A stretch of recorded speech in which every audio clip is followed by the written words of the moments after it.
आज आपण इज या शब्दाचा वाक्यात उपयोग पाहणार आहोत. इज म्हणजे काय? आहे. इजचा अर्थ असा होतो की आहे.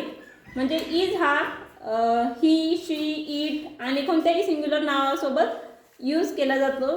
ते हेल्पिंग व्हर्ब आहे. तर मी हे वाक्य सांगणार आहे. तुम्हाला त्याचं काय करायचं आहे? ट्रान्सलेट करायचं आहे. मी इंग्लिशमध्ये सांगेल, तुम्ही मराठीमध्ये त्याचं ट्रान्सलेट करून सांगायचं आहे. Are you ready student? Yes. He is good. तो चांगला आहे. He is happy. तो आनंदी आहे. He is tall. तो उंच आहे. He is clever. तो हुशार आहे. He is a teacher. तो शिक्षक आहे. He is a doctor. तो डॉक्टर आहे. He is a player. तो खेळाडू आहे. He is a singer. तो गायक आहे. He is an actor. तो अभिनेता आहे. He is a writer. तो लेखक आहे.